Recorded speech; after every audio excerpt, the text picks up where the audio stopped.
Oi, gente, meu nome é Stephanie, você está no Livro Aberto e hoje eu vou falar sobre o livro As Grandes Histórias da Mitologia Greco-Romana.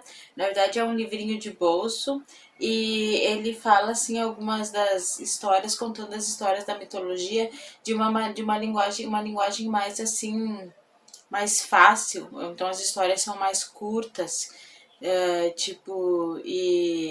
mas são assim fiéis ao que é mesmo a mitologia mesmo, mas são mais curtas.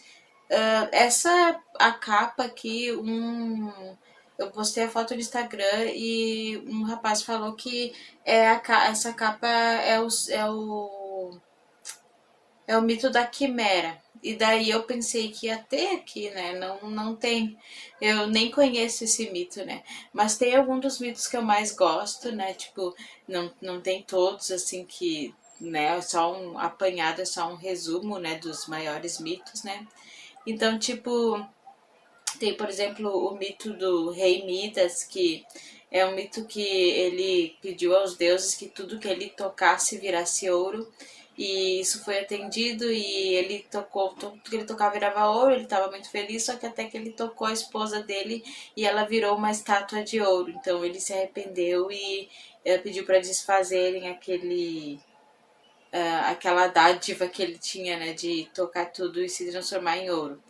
Bom, tem também aqui o mito de Medeia, que só que tem assim de Medeia não tem ele completo. Tem só quando ela conhece Jazão e ajuda Jazão nas coisas que ele tem que fazer. Mas assim não tem o final dele, que eu tenho esse mito aqui escrito pelo Eurípides aqui da Medeia. Não tem a parte final, que é aquela parte que a vingança terrível de Medeia. Tem também o Édipo e também tem só a parte do início, quando ele mata o pai dele. Você conhece a história do Édipo, é bastante conhecida, mata o pai, casa com a mãe, sem saber. E não tem assim a parte final, né, quando ele descobre, né, o que ele fez. Então, tipo, se você quer ver a parte final, vale muito a pena você ler o livro O Édipo Rei, a peça O Édipo Rei de Sófocles. Então, que é uma das minhas peças favoritas da mitologia.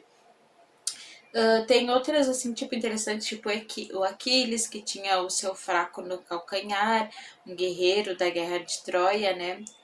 E tem também, assim, as terríveis, o mito de Tântalo, tipo os terríveis, como os deuses são terríveis quando eles têm que dar o castigo. Por exemplo, Tântalo, ele foi castigado a ficar sempre assim, perto com fome e com sede para sempre. Ele está sempre perto de uma árvore com frutos e quando ele vai tentar pegar os frutos, a árvore se afasta e ele está sempre com sede, porque ele está num rio e quando ele vai tentar tomar água, o rio seca.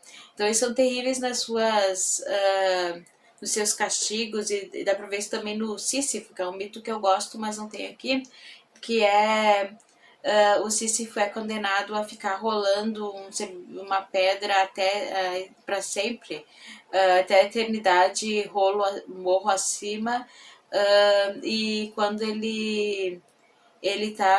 a pedra tá lá em cima, a pedra desce de novo e ele tem que pegar e rolar de novo, então é um serviço inútil, né? Então, o que o Sísifo faz, né? Um sofrimento eterno.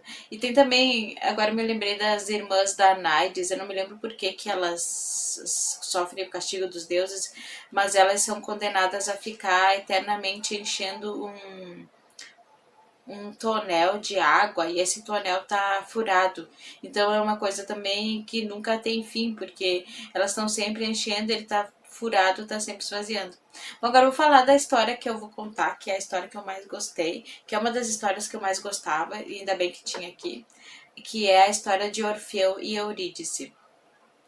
Bom, Orfeu era assim um músico, ele tocava a lira, encantava a todos, e ele tinha uma prometida, que era a Eurídice. E os dois estavam prestes a se casar, quando um dia tinha o Aristeu, que sempre perseguia ela, e ela foi correr dele, pisou numa cobra e foi picada, e ela acabou morrendo. Então o Orfeu ficou devastado, ele era muito apaixonado, ficou muito devastado, então ele queria entrar no mundo dos mortos,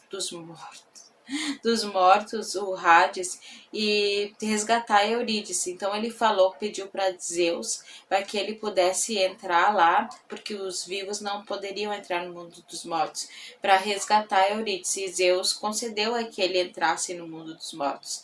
Então, quando ele estava entrando no mundo dos mortos, o Hades falou para ele que ele ia deixar trazer a Eurídice de volta à vida, ia deixar que ela voltasse de volta à vida, mas quando ele tivesse saindo assim do Hades, ela estaria atrás dele, mas não era para ela olhar para, não era para ele olhar para trás para ver ela, porque senão ela não ia voltar à vida. Era para ele sair e confiar que ela estaria atrás dele.